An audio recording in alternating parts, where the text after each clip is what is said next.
Hi! Hello! నమస్తే. Welcome to RTV. ఈరోజు మనతో ఒక స్పెషల్ గెస్ట్ ఉన్నారు. సో, ఆ గెస్ట్ గురించి చెప్పాలంటే మ్యూజిక్ చేస్తారు, డాన్స్ చేస్తారు, మంచి మంచి రోల్స్ చేస్తారు. సో, వాట్ నాట్ అన్నీ కూడా 24 క్రాఫ్ట్స్‌లో మాక్సిమం అన్నీ కూడా కవర్ చేస్తూ ఉంటారు. సో, ఈ మధ్య కాలంలో 'ఎల్‌జీబీటీ' మూవీలో ఒక మంచి క్యారెక్టర్ చేశారు. మనందరికీ బాగా తెలుసు 'ఎస్తేర్'. సో, 'ఎస్తేర్' ఈరోజు మన గెస్ట్. 'ఎల్‌జీబీటీ' మూవీ గురించి అండ్ ఇంకా తన కెరీర్ గురించి కొన్ని విషయాలు అడిగి తెలుసుకునే ప్రయత్నం చేద్దాం. హలో! ఎస్తేర్ గారు. హాయ్! హాయ్ అండి. ఎలా ఉన్నారు? బాగున్నాను. మీరెలా ఉన్నారు? I'm good. సో, ఎప్పటినుంచో చూస్తూ ఉన్నాను. సునీల్ గారి డైరెక్షన్‌లో డెఫినిట్‌గా ఒక మంచి క్యారెక్టర్ ముందు మిమ్మల్నే ప్రిఫర్ చేస్తుంటారు సునీల్ హ్మ్. గారు. హ్మ్. ఏంటి సునీల్ గారు మీకంత ఇంపార్టెన్స్ ఇవ్వడానికి రీజన్? ఐ థింక్ ఒక సినిమా అనేటప్పుడు it's a form of communication. ఆహ్, అంటే ఆర్టే ఫార్మ్ ఆఫ్ కమ్యూనికేషన్. అందులో ఇవాల్వ్ అయ్యి ఒక డ్రామా బేసిక్ నుంచి వచ్చేసి క్లాసికల్ డాన్స్ కానీ, ప్రతి దాంట్లో మనం ఏదో ఒకటి చెప్పబోతున్నాం అనేదే art. So, cinema is the highest form of evolved version of this communication. So, director గారికి నార్మల్లీ ఏ డైరెక్టర్ గారికైనా వాళ్ళు ఒక కాన్సెప్ట్ అనుకునేటప్పుడు వాళ్ళ మౌత్ పీస్‌లో ఒక ఆర్టిస్ట్ ఉండాలి. వాళ్ళు అనుకున్నది అదే థాట్‌ని, ఆ వేవ్ లెంగ్త్‌ని పట్టుకొని కమ్యూనికేట్ చేయగలిగే మనిషిని వాళ్ళు ఎంచుకుంటారు. సో, సునీల్ గారిని ఫస్ట్ టైమ్ కలిసిన దగ్గర నుంచి ఇప్పుడు దాకా whenever we meet we discuss books, we discuss concepts, we okay. Discuss social issues. అంటే సినిమాలు డిస్కస్ చేయము. ఓకే. సినిమా దాని గురించి చేస్తాం. ఆ టాపిక్స్ గురించి సినిమాలు చేస్తాం కానీ, కూర్చునేటప్పుడు సినిమాలు డిస్కస్ చేయము. నార్మల్లీ సినిమా సర్కిల్స్‌లో ఎలా ఉంటుందంటే, వాళ్ళ సినిమా, వీళ్ళ సినిమా, వాళ్ళేం చేశారు, ఇలాంటి డిస్కషన్స్ ఉంటారు. బట్ ఈ మన కాంబినేషన్‌లో ఎప్పుడు కలిసేటప్పుడు we discuss what is the book you are reading right now? Did you read about this? Do you know this recent concept? ఇప్పుడు ఇది ఇష్యూ జరుగుతుంది కదా! అవునవును. నీ ఒపీనియన్ ఏంటి? సో, ఆ ఒక వేవ్ లెంత్ సెట్ అవ్వడం వల్ల ఆయన sociologically and I think even the choice of మన ఎడ్యుకేషనల్ బ్యాక్‌గ్రౌండ్ కూడా మనది సిమిలర్ ఉండటం వల్ల అండ్ ఇండస్ట్రీలో well educated people, well read people చాలా లిమిటెడ్‌గా దొరుకుతారు. విత్ ఈ సిమిలర్ ఈక్యూస్ కానీ, ఐక్యూస్ కానీ మ్యాచ్ అయ్యే మనుషులు చాలా తక్కువ మంది. సో, నాకు మాక్సిమమ్‌గా నేను వర్క్ చేసిన సర్కిల్స్‌లో అంతా సేమ్ పీపుల్‌తోనే రిపీటెడ్ ఆ వేవ్ లెంత్ కనెక్ట్ అవ్వడం అవుతూ ఉంటుంది. అందులో ఒకరు సునీల్ గారు. సో, సునీల్ గారికి కూడా ఆయన చిన్న సర్కిల్‌లో ఆయన వెల్ కనెక్టెడ్ వేవ్ లెంత్స్‌లో ఐయామ్ వన్ ఆఫ్ దెమ్ అనుకుంటా. సో, ఏదైనా మంచి కాన్సెప్ట్ మైండ్‌కొచ్చినప్పుడు he'll first discuss with me. Okay. So, same thing goes with LGBT I think ఆయన థింక్ చేసేటప్పుడు he said the first person and the only person I think is you. Then మీకు ఇలాంటి ఒక బాధ్యత, ఇలాంటి ఒక రిస్క్ తీసుకోవాల్సి అనిపిస్తే లెట్ మీ నో. నేను ఫోర్స్ చేయను కానీ నా ఫస్ట్ చాయిస్ మీరే. మీరు కాదంటే తర్వాత నేను కూర్చొని ఆలోచించాలి. ఎస్తర్ గారు కాకపోతే ఎవరు అని. బట్ నేనైతే ఇంకో ఆప్షన్ ఆలోచించలేదు. మీరే ఓకే. చేయాలి అని అప్రోచ్ అయ్యారు. Okay. And I definitely loved the subject so much. చాలా ఇష్టపడ్డాను. I felt like really this is what I am here for. ఇలాంటి సబ్జెక్ట్స్ గురించి is why I am in the industry. ఇలాంటి రోల్స్ గురించి మధ్యలో టైమ్ పాస్ కానీ, మధ్యలో entertainment గానీ, యాస్ ఎన్ ఆర్టిస్ట్ ఎక్స్‌ప్లోరేషన్ కానీ, దాని గురించి వేరే వేరే రోల్స్ చేస్తాం కానీ, నిజంగా the purpose of surviving or living in this industry is such films. Okay. I think this is third movie ఆయన డైరెక్షన్‌లో సునీల్ గారు. టుగెదర్ సెకండ్ ఫిల్మ్ అండి. సెకండ్. 'సంస్కార్ కాలనీ' తర్వాత ఇదే. ఇదేనా? ఓకే. రైట్. అంటే బేసిక్‌గా మీరు క్యారెక్టర్స్ ఎట్లా చూజ్ చేసుకుంటున్నారు? ఈ మధ్య కాలంలో వస్తున్న క్యారెక్టర్లు కొన్ని కొంచెం బోల్డ్ క్యారెక్టర్స్, కొన్ని హారర్ మూవీస్‌లో హ్మ్. కొన్ని అటువంటి క్యారెక్టర్స్ కూడా మంచి కాన్సెప్ట్స్‌తో ఉన్నవే చేస్తున్నారు. కానీ కొంచెం బోల్డ్ క్యారెక్టర్స్ కూడా ఈ మధ్య హ్మ్. కాలంలో మిమ్మల్ని ఎక్కువగా అప్రోచ్ అవుతున్నారా? యెస్. మీరెట్లా ఓకే చేస్తున్నారు? క్యారెక్టర్ ఫస్ట్ ఆఫ్ ఆల్ మీరెట్లా చూజ్ చేసుకుంటారు? నేను వేరే వేరే రీజన్స్ కోసం అండి. మీకు ఆల్రెడీ చెప్పినప్పుడు some like this is what I really feel. నా హార్ట్‌కి టచ్ అయిపోతుంది. I'm like this is why I want to do this film అని చెప్పి I jump into this. I don't see the consequences. Even 'Sanskar Colony' was one of thought. అందులో ఉన్న message కానీ, అందులో ఉన్న ఒక కాన్వర్జేషన్ స్టార్టర్ కానీ, దానివల్ల కొన్ని క్వెషన్స్ పుడతాయి మన లోపల. ఇప్పుడు ఈ ఎల్‌జీబీటీ చూసాక మీలో ఉన్న కొన్ని ఎమోషన్స్ స్క్రాచ్ అవుతాయి. మీలో కొన్ని క్వెషన్స్ పుట్టుతాయి. మీలో కొన్ని ఆహ్, ఏమంటారు కొన్ని అవేర్‌నెస్ ఒస్తాయి. తెలియని విషయాలు ఒస్తాయి. సో, ఇలాంటి కాన్సెప్ట్స్ ఉన్నప్పుడు I do it for thought. ఆహ్, అండ్ కొన్ని బోల్డ్ అన్నప్పుడు కూడా I feel mostly the reason is thought I do certain things to just make a point. And most of those roles that I have played have made some point. అంటే ఇప్పుడు Recce is one of the boldest subjects I have Yes, chosen yes. అని నేను అనుకుంటాను. So అందులో కూడా నాకు అనిపించింది అదే. అది ఎంత అంటే జరగని విషయాలు కాదు. ఇప్పుడు మనం క్రైమ్‌లో కానీ ఐ థింక్ రియల్ వరల్డ్‌లో, రియల్ సొసైటీలో జరిగే క్రైమ్స్ ఊహించుకోలేము. ఏ సినిమా వాళ్ళు ఎంత పెద్ద రైటర్ అయినా కూర్చొని ఇలాంటి క్రిమినల్ కథలు రాయలేదు. బట్ జనాలు దాన్ని దాటి 20 ఇయర్స్, 18 ఇయర్స్ పిల్లలని పిలిచి అంత జనాలే మనం అనుకున్న దానికన్నా ఘోరమైన క్రైమ్స్ అనుకోకుండా ఇలా మ్యాగీ నూడిల్స్ చేసే లోపు చేసేస్తున్నారు. ఆలోచనలు వస్తున్నాయి వాళ్ళకి. So I think when it comes to that we are not thinking something out of the box. We are doing what is there, already జరుగుతుంది. కానీ పుసు అని మాట్లాడుతున్న విషయాలు ఎందుకు ఓపెన్గా మాట్లాడకూడదు అనేదే నా పాయింట్. ఓకే. అందరూ చేస్తున్నారు, మీరందరూ చేస్తున్నారు. బీట్ ఎక్స్ట్రా మ్యారిటల్ అఫైర్స్ లేకపోతే అట్లీస్ట్ ఎవరైనా చూసి ఆశలు పుడుతున్నాయి మీకు. You want to have an affair with someone. Maybe society మీద ఉన్న భయం అయి ఉండొచ్చు, లేదా మారల్ ఇష్యూస్ అయి ఉండొచ్చు, లేదా మీ ఫ్యామిలీ గురించి, మీ పిల్లల గురించి, ఎవరెవరి గురించి ఆలోచించి మీరు చేయకపోవచ్చు. బట్ ఎక్కడో ఒక చోట అంటే మా బైబిల్ రెఫరెన్స్లో ఉంది. అంటే పాపం అని చెప్పేటప్పుడు పాపం చేసిన తర్వాత పాపం కాదు, పాపం ఐడియా మైండ్లో వచ్చినప్పుడే పాపం స్టార్ట్ అయింది. అయ్యో నేను చెయ్యొచ్చు కదా అనే ఆలోచన రావడం is the beginning of the పాపం. సో నువ్వు అన్ని ఆలోచించి నేను చేయలేదు కదా, సో నేను మంచోడిని, చేసిన వాడు తప్పు, చేసిన వాడు చెడు అని చెప్పడం ఒక హిపోక్రసీ, అది డబుల్ స్టాండర్డ్. ఓకే. సో ఇలాంటి క్వశ్చన్స్ రేస్ చేయాలని నేను ఇలాంటి సినిమాలు చదివాను. అంటే ఎవరు సాచా, ఎవరు క్లీన్, నేను బోల్డ్, మిగతా వాళ్ళు ఏంటి పిరికి వాళ్ళ, స్కేడా, నర్వసా, ఏది చేయట్లేదు. నేను ఆన్ స్క్రీన్ ప్రిటెండ్ చేస్తున్నాను, ఆర్టిస్ట్లా నటిస్తున్నాను. కానీ ఎవరి రోల్స్ నటిస్తున్నాను నేను, ఎవరో ఒకరు చేసిన కథనే నేను రీక్రియేట్ జరుగుతున్నవి నేను రీక్రియేట్ చేస్తున్నాను. నేను రీక్రియేట్ చేస్తేనే నేను బోల్డ్ అంటా, నేను అదంతా, నేను ఇదంటా, నన్ను ఇంతలా జడ్జ్ చేసేవాళ్ళు వాళ్ళు నిజంగా దాచుకొని చేస్తున్నారు, హైడ్ చేసుకుని చేస్తున్నారు కాబట్టి వాళ్ళు మంచోళ్ళు. సో ఈ డబుల్ స్టాండర్డ్స్, ఈ సొసైటీలో ఉన్న హిపోక్రసీ నాకు ఒక కామెడీ లాగా, అంటే I kind of find it very ఏమంటారు, very silly, or at sometimes I feel we need to discuss this seriously. అంటే ఈ డబుల్ స్టాండర్డ్స్ మన గురించి మనం ఇది నేను మంచోడిని, ఇంకొకటి ఆమె చెడు అని చెప్పడానికి ఎంత ఒక హ్యాపీనెస్ ఈ సొసైటీలో ఉంది కదా, అదే ఒక వ్యంగ్యంలో ఉంది నాకు. That is the irony and I like to point it out with my work so that people feel అవును కదా ఎంత సిల్లీ పీపుల్ కదా మేము అనేది ఏదో ఒక రోజైనా రియలైజ్ అవ్వాలనేది sometimes I choose. Rest as an artist అంటే ఒకసారి నేను అన్నట్టు హారర్ సినిమా చేస్తే ఎలా ఉంటుంది చూద్దాం, వేరే వాళ్ళు చేసింది చూసాము, నేను కూడా ఇలాంటి రోల్ చేస్తే ఎలా ఉంటుంది చూద్దాం, క్రియేటర్స్ వచ్చి మేకర్స్ వచ్చి చెప్పేటప్పుడు మీరు చేస్తే బాగుంటుంది అన్నప్పుడు అవునా సరే చేసి చూద్దాం అని అలా. So different reasons. Okay, right. So కానీ అంటే ఒక ఆడియన్స్ మీరు తీసుకున్న సబ్జెక్ట్ని ఒక బోల్డ్ కంటెంట్ చూపిస్తున్నాం, బట్ ఫైనల్గా ఏం జరిగింది అనేది ఒక మెసేజ్ చూపిస్తారు. ఆ మెసేజ్ చూస్తారంటారా ఆడియన్స్ మైండ్లో? ఆ బోల్డ్ సీన్స్ ఏవైతే చూపించారో ఆడియన్స్ అవే గుర్తుపెట్టుకుంటారంటారా? ఆ మెసేజ్ అనేది రీచ్ అవుద్దంటారా ఇటువంటి కంటెంట్ వల్ల? That depends on the IQ of the receiver.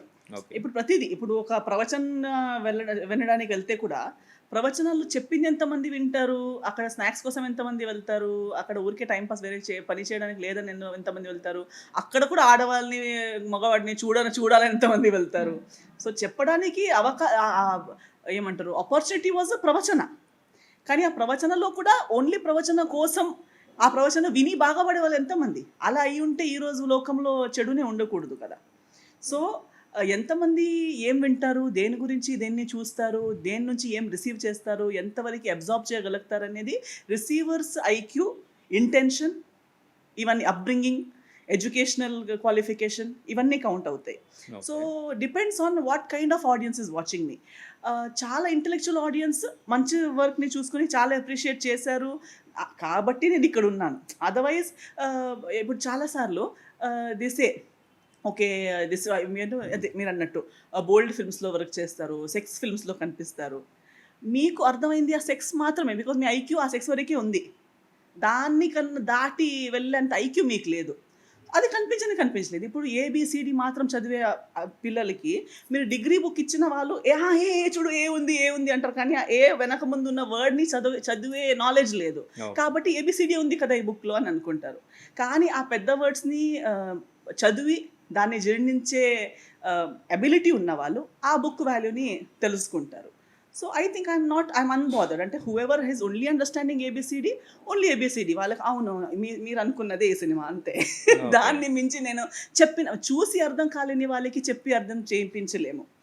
So కానీ నిజంగా ఐకి ఉండి ఆ అవేర్నెస్ ఉండి అంత చదువు ఉండి ఉన్న వాళ్ళు డెఫినెట్లీ ఆ సినిమాని ఆ విజువల్స్ కింద దాటి బిట్వీన్ ద లైన్స్ చూడగలిగే వాళ్ళు అది చూసి అర్థం చేసుకుంటారు. So I'm here for all kinds of people. Okay. I'm like the ocean, everybody can visit me, but what they take from me is up to who they are.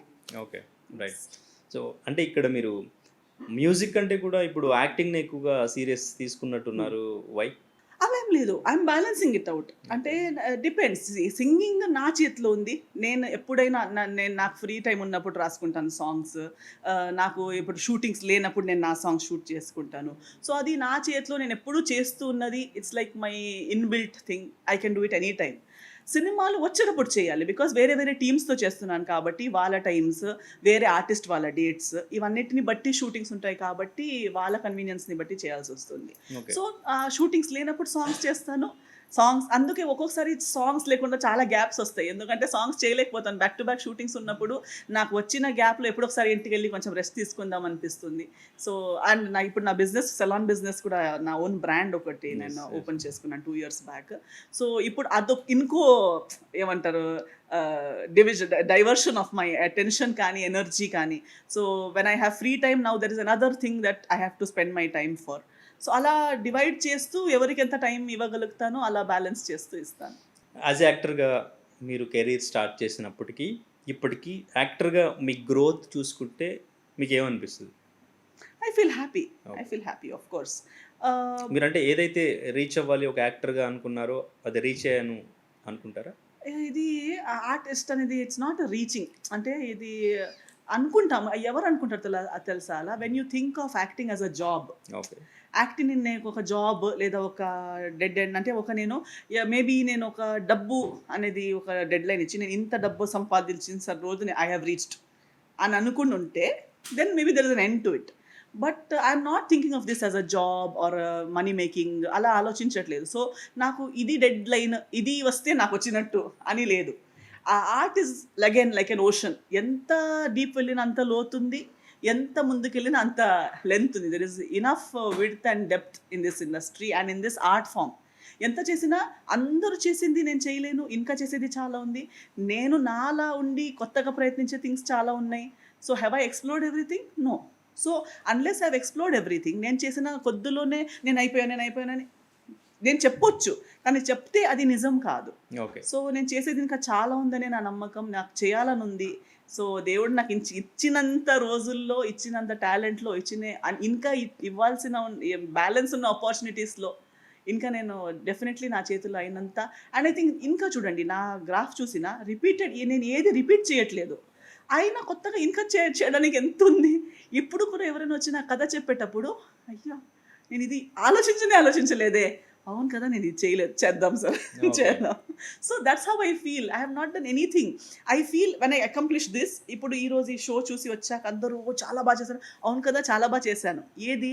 ఈ cinema వరకే. ఇది ఎంత పెద్ద బ్లాక్ బస్టర్ అయినా ఈ ఒక్క రోలే నేను బాగా చేశాను, కానీ నేను ఇంకా చేసేది చాలా ఉంది కదా. So I feel happy, accomplished and at the same time humbled and empty. So I'm full and empty. Okay. The more I'm full, the more I realize that I am still empty. There is more to learn, more to fill. So humbling and enriching రెండు experiences కలిసి అవుతూ ఉంటాయి. Okay, right.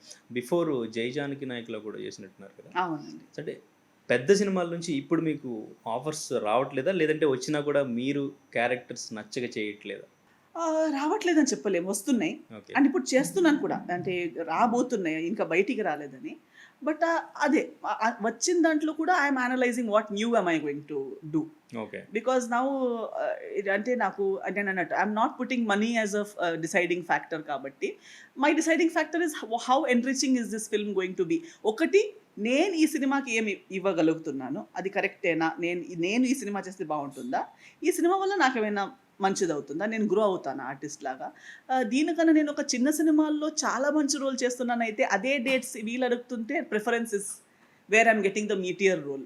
Okay. So like what I'm giving అది balance చేసేటప్పుడు నాకేమొస్తుంది and నేనేం ఇవ్వబోతున్నాను, రెండు ఇక్కడ హెవీ ఉంటే okay. Then I'm like ultimately ఆడియన్స్కి కావాలి నా పర్ఫార్మెన్స్, నా యాక్టింగ్ బాగుంటే జనాలకి నేను 2 మినిట్స్కి ఈ సినిమాలో చూడటం బెటరా, 20 మినిట్స్కి ఈ సినిమాలో చూడటం బెటరా, ఒక్కొక్కసారి 20 మినిట్స్లో ఈ సినిమాలో ఉండి 2 అవర్స్ మొత్తం ఇదే సినిమాలో నేను ఉంటే. So Okay. ఇక్కడ నాకు ఎక్స్ప్లోరింగ్ చాలా ఉంది. నిజంగా నన్ను చూడాలని అనిపించే వాళ్ళకి కూడా ఇక్కడ ఆఫరింగ్ ఎక్కువ ఉంది. అలా వదిలేసిన పెద్ద సినిమా ఏదైనా ఉందా? పెద్ద అని ఐ నేను మీన్ ఫస్ట్ ఎక్కువ బడ్జెట్లు pan India movies. Not just in Telugu, కన్నడలో కూడా ఉంటాయి, తమిళ్ ఉంటాయి, హిందీ ఉంది. Okay. హిందీ సినిమాస్ కూడా వస్తున్నాయి ఈ మధ్య because of OTT and stuff అడుగుతున్నారు. కానీ నేను అదే అనుకుంటా, హిందీ అనే మాత్రానికి I don't feel tempted that oh Bollywood కదా వాళ్ళు అనుకుంటారు. అప్రోచ్ అయ్యేటప్పుడు వీఆర్ అ బాలీవుడ్ ఫిల్మ్, పెద్ద పెద్ద బ్యానర్స్ పేరు చెప్తారు. బట్ ఫస్ట్ ఆఫ్ ఆల్ నేను బాంబే చూసి సౌత్కి వచ్చిన Yes, దాన్ని first కాబట్టి ఐ హిందీ డోంట్ నుంచే హ్యావ్ కదా, దట్ ఆ క్రేజ్ ఏం లేదు నాకు. నేను I always tell them why, అంటే ఇది ఎందుకు, నేను హిందీ కాబట్టి నేను ఎగిరిపడాలని మీ ఎక్స్పెక్టేషన్ ఎందుకు? I'm not biased by all of that. So even if it's a big Hindi film or and big ఏదో ఒక వెబ్ సిరీస్ ఈ ఫలానా OTT and all that also I'm like okay, but at the end of the day what am I doing is the question. So if I have something better going on in Telugu or Kannada or Konkani or whatever, then I would choose that more than this. So I weigh that what am I offering. రేపటి రోజు గూగుల్లో Esther అని కొడితే లేదా అది నా profile అనేది చూసేటప్పుడు ఎక్కడ నా పర్ఫార్మెన్స్ ఎక్కువ చూపించగలుగుతాను అనేది నా ప్రయారిటీ. Okay, right. సో ఈ సీరియస్ కాన్వర్జేషన్లో మీ స్వీట్ వాయిస్తో ఏదైనా ఒక సాంగ్ మా ఆడియన్స్ కోసం. ఉండిపోరాదే గుండె నీదేలే, హత్తుకోరాదే గుండెకే నన్నే, అయ్యో అయ్యో పాదం నేలపై తేలుతున్నది. లిరిక్స్ రావట్లేదు. Okay, super super super. మరి తర్వాత ఏంటి, అందం అమ్మాయి అమ్మాయి అయితే నీలా ఉందా అన్నట్టుంది, మోమాటాలే వద్దన్నాయే అడగాలంటే కౌగిలే. Super super. మ్యూజిక్ డైరెక్టర్స్ ఎవరు అప్రోచ్ అవ్వట్లేదా, మీ వాయిస్ కావాలి ఈ song కి? చెప్తారు Okay. కలిసేటప్పుడు అంతా అంటారు, మీ వాయిస్ చాలా బాగుంది, హస్కీగా ఉంటుంది కదా, మీకేదో ఒక మంచి పాట ఉంటే ప్లాన్ చేయాలి అంటారు. అది చేయండి, మరి ఎవరు ఆపారు మిమ్మల్ని? అంటే అదే కలిసి రావట్లేదు. మీ మైండ్లో ఉన్నారు కానీ అలాంటి రిక్వైర్మెంట్ అలాంటిది వచ్చేటప్పుడు ఖచ్చితంగా చేయాలి అని చెప్తూ ఉంటారు. చూద్దాం. రైట్. సో ఈ మధ్యకాలంలో female centric lady oriented movies, block buster అయిన మూవీస్ ఉన్నాయి. ఈవెన్ మా ఇంటి బంగారం కానీ, ఈ మధ్యన వచ్చిన బ్లాస్ట్ కానీ, సో ఇటువంటి మూవీస్లో ఆడవాళ్ళ క్యారెక్టర్కి ఎక్కువ ఇంపార్టెన్స్ ఉంది. సో వాళ్ళు ఫైట్స్ చేయగలరు, ఎటువంటి సీన్ అయినా చేయగలరు. అండ్ ఇంకా ఒక స్టార్ హీరో బడ్జెట్ వచ్చేంత మార్కెట్ చేయగలరు అని ప్రూవ్ చేస్తున్నారు. కానీ కొన్ని క్యారెక్టర్స్ ఈ మధ్యకాలంలో పెద్ద మూవీకి సంబంధించి హీరోయిన్ క్యారెక్టర్కి సంబంధించి కొన్ని కామెంట్స్ కొంతమంది, సో లేడీస్ని ఓన్లీ అందంగా చూపించడం మాత్రమే, ఒక గ్లామర్ బొమ్మగా మాత్రమే చూడడానికి ఇక్కడ ఇష్టపడుతూ ఉంటారు అని ఈవెన్ తమన్నా కూడా అక్కడ కామెంట్ చేయడం జరిగింది. Yes. సో మీ ఒపీనియన్ ఏంటి? అవును, రెండు నిజాలే కదా, ఇది కూడా ఎంత నిజమో అది కూడా అంతే నిజం. ఇట్ ఈస్ నేను అన్నట్టు ఇట్ ఈస్ కమ్యూనికేషన్. సో ఎవరు ఏం చెప్పాలనుకుంటున్నారు అనేది వాళ్ళు డిసైడ్ చేస్తున్నారు. ఆ చెప్పడంలో నేను ఆ మనిషిని అవ్వడానికి ఇష్టపడుతున్నాను లేనదని కూడా, అంటే 2 రోల్స్ ఆడవాళ్ళే సెలెక్ట్ చేసి ప్లే చేశారు కదా. సో దే హ్యావ్ ఫెల్ట్, ఇప్పుడు whoever he's done both the roles వాళ్ళకి తెలుసు కదా, వాళ్ళు ఒప్పుకునే చేసిన రోల్స్. సో ఒప్పుకున్న వాళ్ళకి వాళ్ళ రోల్ వాళ్ళు ఇష్టపూర్తిగా చేస్తున్నారంటే ఇట్ ఈస్ ఓకే. బట్ నా వాట్ ఐ లైక్ ఇస్, ఇది నేను అన్నట్టు ఇప్పుడు ఐక్యూ మారుతుంది, జనాలు ఇప్పుడు ఇలాంటి డిఫరెన్స్ కనిపిస్తుంది. అండ్ చూడ్డానికి 2 ఆప్షన్స్ అనేవి ఉన్నాయి. ఐ థింక్ ముందు ఈ పెద్ద లాంటి సినిమాలే ఉండేవి. నేను ఇంత టైంలో ఎప్పుడో నుంచి అంటున్నాను యాక్చువల్లీ, మీరు ఎందుకు ఆ పెద్ద సినిమాలు చేయట్లేదు, ఎందుకు మీరు. సో నేను అంటున్నా, పెద్ద సినిమాలో నా రోల్ ఏంటనేది ఇంపార్టెంట్ కదా. నేను ఎక్కడో ఉండి నాకు ఇప్పుడు రెక్కీ లాంటి సినిమా ఎగ్జాంపుల్, రెక్కీలో బోల్డ్ రోల్ అంటారు, కానీ బోల్డ్ రోల్లో నా క్లివేజ్ చూపించడం కానీ, నా నేవల్ చూపించడం కానీ, నన్ను ఒక ఆబ్జెక్ట్లో చూపించడం లేదు, అది బోల్డ్ అంటారు. అండ్ అక్కడ ఇంటిమేట్ సీన్ ఉంది కానీ అది suggestive intimate scene. It is because it is needed for the story. ఆ కథ ముందెళ్ళడానికి కావాల్సిన సీన్ ఎంతవరకు కావాలో అంతవరకే ఉంది కానీ, కథకి అనవసరంగా అవసరం లేని థింగ్ లేదు కదా! ఇప్పుడు 'సంస్కార్ కాలనీ' చేసేటప్పుడు కూడా ఎంత చెప్పారో, అయ్యో! మీరు లిప్ లాక్ చేశారు. కానీ ఆ లిప్ లాక్ వల్ల కథకేదో మార్పొస్తుంది. ఆ కథలో ట్విస్టొస్తుంది. అక్కడ ఒకటే ఉంది కానీ, అనవసరంగా అవసరమే లేదన్న దగ్గర లిప్ లాక్ ఇచ్చింది కానీ, అలా కాదు కదా! సో, ఆ డిఫరెన్స్ అప్పుడు ఒక అట్‌లీస్ట్ 2 ఇయర్స్ బ్యాక్ వరకి కూడా నేను అంత పెద్ద డిస్కషన్ అవ్వడం I have not seen. Okay. ఈ రోజు మనం ఇంటర్వ్యూలో కూర్చొని ఇలా ఒక డిస్కస్ చేస్తున్నాం అనేది is a very pleasant change in Telugu industry. Because Telugu ఇండస్ట్రీకి నేను బాంబేలో ఉన్నప్పటి నుంచి చెప్పేవాళ్ళు. అంటే ఏదో చాలా ఏమంటారు జింగ్ బ్యాంగ్ ఇండస్ట్రీ అన్నట్టుగా వేరే వేరే వర్డ్స్ వాడేవారు. ఓకే. యాక్టర్ మీరు ఆ సినిమాలు చాలా బాగుంటుంది కానీ ఏంటి ఆ సుమోలు ఎగరడం ఏంటి, ఆ అమ్మాయిలు స్కర్ట్లు ఇప్పుడు ఆ నేవల్ ఒబ్సెషన్ ఏంటి మీకు, యూఆర్ సో తెలుగు టాలీవుడ్లో అంతా బాగుంది కానీ లార్జర్ దెన్ లైఫ్ స్టోరీ చెప్తారు ఒకటి, అది బాగుంటుంది చూడడానికి. బట్ ఒకటి ఫైట్స్లో సుమోలు ఎగరడం గురించి బాంబేలో చాలా దానికి టీజ్ చేసేవాళ్ళు. ఇంకొకటి ఇది అమ్మాయిలు ఎప్పుడు హీరోయిన్ అనగానే హీరోయిన్ అంటే ఏంటి, హీరోయిన్ అంటే ఒక గొప్ప వర్డ్. హీరో అంటే ఎంత గ్రేట్, హీరో అని చెప్పి ఇలాంటి ఆబ్జెక్టిఫైయింగ్ షార్ట్స్ ఉంటాయా, లేదా ఆబ్జెక్టిఫైయింగ్ అతనికి అమ్మ నాన్న వెనక ముందు స్టోరీ ఏదో ఒక పర్పస్ అన్నీ ఉంటాయి ఆ క్యారెక్టర్కి. కానీ ఎంతోసారి నాకే వచ్చిన స్టోరీస్లో కూడా నేను అప్పుడు అడిగేటప్పుడు ఒక మినిమం నా ఫాదర్ మదర్ ఎవరైనా అడిగితే కూడా ఎంతో సినిమాలు ఇప్పుడు కూడా ఉన్నాయి, ఎంతో పెద్ద పెద్ద సో కాల్డ్ బిగ్ సినిమాస్లో ఇప్పుడు కూడా ఎంతో హీరోయిన్స్కి అమ్మ నాన్న ఎవరనే ఉండరు, టక్కమని వచ్చేస్తుంది లైఫ్లో, టక్కమని ఏదో అయిపోతుంది. అంటే ఎంత సిల్లీగా ఉందంటే ఈ అమ్మాయికి అమ్మ నాన్న ఎవరని అవసరం లేదు, జస్ట్ ఎంతవరకు కావాలో అంతవరకు వచ్చి వెళ్ళిపోని. ఓకే. జస్ట్ అబ్బాయికి హీరోకి హీరోయిజం చూపించుకోవడానికి ఒక బెయిట్, ఒక రీజన్. ఎవరో ఒకరు కిడ్నాప్ అవుతూనే కాపాడాలి, ఎవరో ఒకరు ఏదో ఒకటి అవుతూనే హీరోకి హీరోయిజం చూపించుకోవడానికి ఒక అవకాశం దొరకాలి కాబట్టి ఒక హీరోయిన్. ఆ హీరోయిన్ రిచ్చా పువరా, మదర్ ఫాదర్ ఎవరు, ఎంత ఎడ్యుకేటెడ్, అవన్నిటిని బట్టి ఆమె క్యారెక్టరైజేషన్ ఉండాలి కదా, ఓకే. క్యారెక్టర్ ఆర్క్ ఉండాలి కదా. అవన్నీ మనం క్వశ్చన్స్ అడిగితే మీరు హీరోయిన్లా మాట్లాడట్లేదు, మీలో హీరోయిన్ క్వాలిటీ లేదంట. ఓకే. హీరోయిన్ క్వాలిటీ అంటే ఏంటి, బ్రెయిన్ లాక్ చేసి కీ సముద్రంలో పాడేసి అవునా సార్ చేద్దాం సార్, అబ్బాయి సూపర్ సార్ క్యారెక్టర్ నేను చేస్తాను సార్, అయ్యో నా పెద్ద సినిమాలు చేయాలంటే చాలా నేను ఎప్పుడో నుంచి వెయిట్ చేస్తున్నా. వై ఇప్పుడు రెక్కీ మీరు అన్నట్టు రెక్కీ లాంటి సినిమాని బోల్డ్ అంటారు కానీ why is that Peddi appearance or similar appearances like Peddi, what is it, అది హోమ్లీ అపియరెన్సా? కానీ ఇంతకన్నా ముందు ఎంతో హీరోయిన్స్ ఓన్లీ నేవల్స్ చూపించి క్లీవేజెస్ చూపించి హీరోయిన్ అని చెప్పించుకున్నారు కదా. మీరు అయ్యో మా ఈ బంగారం, నా ఇది, నా అది, నా కోడలై ఉండాలి, నా కూతురై ఉండాలి, నా వైఫ్ నీలాగే ఉండాలని ఇంత ఫ్యాంటసైజ్ చేశారు. What was that? But the thing is అప్పుడు ఆ గుడ్డి ఏమంటారు ఫాలోయింగ్లో అందరూ జస్ట్ వెళ్ళిపోయారు. ఈరోజు ఎంతో బెటర్ మేకర్స్, ఎంతో సెన్సిబుల్ మేకర్స్ ఇలాంటి వెయిటేజ్ ఉన్న అమ్మాయిల క్యారెక్టర్స్ చూపించేటప్పుడు హో అమ్మాయి ఇవన్నీ కూడా కదా, నేను ఎప్పుడు చూడలేదు on screen. So that's why I feel art ఫామ్స్లో సినిమాలో అవేర్నెస్ తీసుకువచ్చే కెపాసిటీ ఎబిలిటీ ఉంది, ఎడ్యుకేట్ చేసే ఎబిలిటీ ఉంది. And that educating is happening right now. Audience is being able to see the difference between the two. And మనలాంటి వాళ్ళు కూర్చొని మాట్లాడిన దానికి విజువల్ ఎగ్జాంపుల్స్ ఇప్పుడు జనాలకి చూడడానికి దొరుకుతుంది. మలయాళం ఇండస్ట్రీలో అదంతా ఆల్రెడీ అవన్నీ ఎప్పుడో అయిపోయాయి. బట్ టాలీవుడ్లో కొంచెం లేట్ అయినా లేటెస్ట్గా వచ్చిందనేదే నాకు ఒక happy. Thank you so much Esther గారు. Thank you. అండ్ ఇంకా all the very best for your future projects. Thank thank you so much for your time. Thank you. Thank you.